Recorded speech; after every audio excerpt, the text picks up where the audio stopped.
Hello and welcome to legal territory. Coal India Limited का syllabus जो है professional knowledge का, वो काफ़ी लोगों का डाउट था, क्वेरी थी।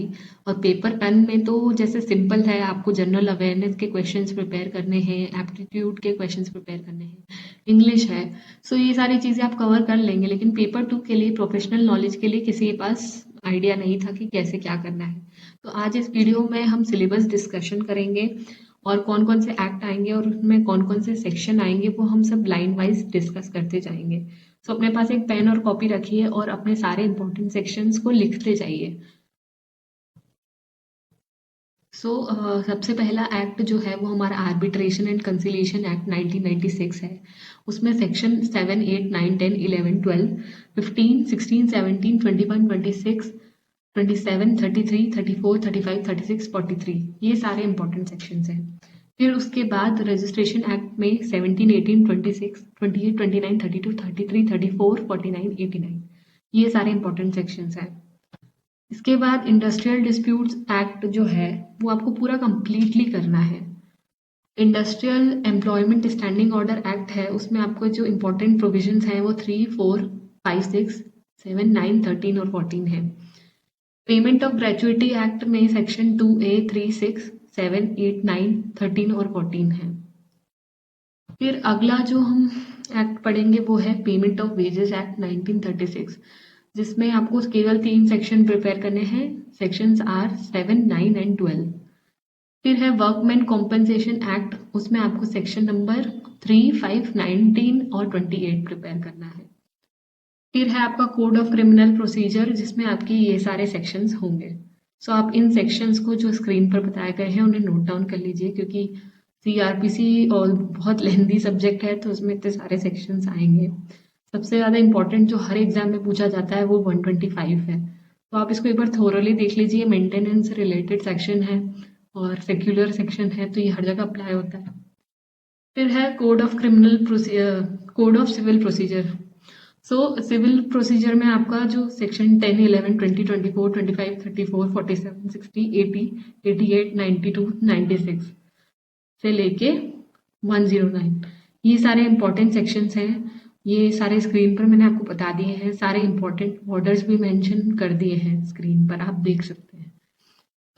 ये सारे इंपॉर्टेंट चीज़ें हैं। अब जो नेक्स्ट एक्ट है वो है लैंड एक्विजिशन एक्ट में सेक्शन नंबर 4, 6, 9, 13, 17, 18। और सेल ऑफ गुड्स एक्ट में आपको सेक्शन 2, 4, 12, 13, 18, 19, 26 और 55 कवर करना है। माइंस एंड मिनरल्स एक्ट में आपको 4, 45, 4A, 5, 6, ये सारे सेक्शंस आपको कवर करने हैं। मेरी एक एडवाइस आप सभी के लिए है, अगर आप यहाँ तक पहुँच चुके हैं वीडियो में, तो सबसे पहले इम्पोर्टेंट चीज़ ये है कि जो भी एक्ट में आपको नंबर ऑफ सेक्शंस बताए गए हैं कि कौन कौन से सेक्शंस इंपॉर्टेंट है, वो एक्ट आप पहले कर लीजिए, क्योंकि छोटे एक्ट में अगर आपको सिर्फ इतने इतने से ही प्रोविजन करने हैं तो ये जल्दी से जल्दी कवर होंगे। अगर कोई एंटायर एक्ट है तो आप उनको बाद के लिए रख दीजिए, लेकिन पहले जिन लोगों के सेक्शंस बता रखे हैं, जिन एक्ट के मैंने सेक्शन आपको मेंशन कर दिए हैं, केवल आप उनके ही के वही सेक्शन पढ़ लेंगे तो आपका काफ़ी कुछ कवर हो जाएगा। जैसे कि लैंड एक्विजिशन एक्ट में आपको पूरा नहीं पढ़ना है, केवल इतने से ही सेक्शन पढ़ने हैं, तो सबसे पहले आप इसको कंप्लीट कर लीजिए।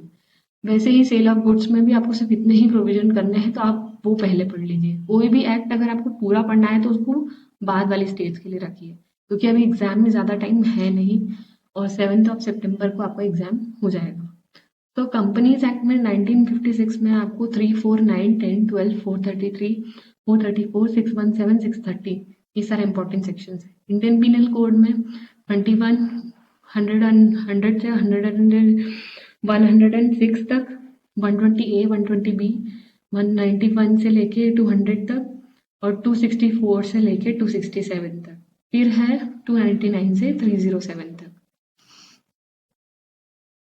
फिर अगला हमारा जो है कॉन्स्टिट्यूशन ऑफ इंडिया, इसमें आपको आर्टिकल 14, 16, 19, 32, 136, 141, 226, 227, 311, ये सारे फंडामेंटल राइट्स हो गए 14, 16, 19 में।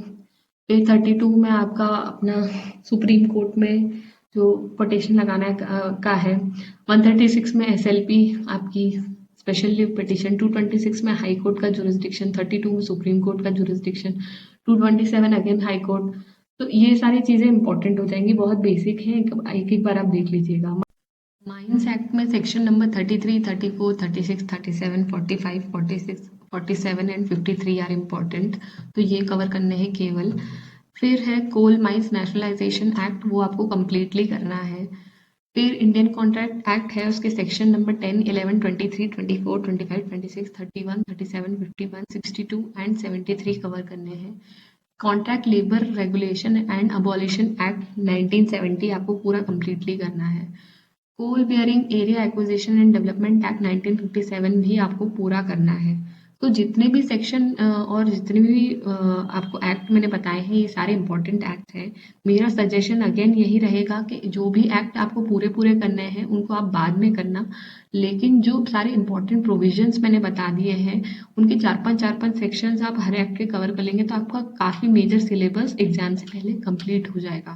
तो आप पहले उन्हीं सभी प्रोविजंस को पढ़िए और उसके बाद अगर टाइम बचे तो जो एंटायर एक्ट है उनको एक एक बार आप देख लेना। तो आप एटलीस्ट प्रीलिम्स एग्जाम में जो टिक करने का प्रोसीजर है उसमें फटाफट टिक कर सकते हैं और अपना आंसर लगा सकते हैं, क्योंकि 4 ऑप्शन रहते हैं। तो आई होप ये वीडियो आपके लिए यूज़फुल था। अगर यूज़फुल था तो please like share and subscribe to this channel, और अपने दोस्तों के साथ शेयर ज़रूर करिएगा अगर ये इन्फॉर्मेशन उनके लिए रेलेवेंट है तो। Please, thank you guys.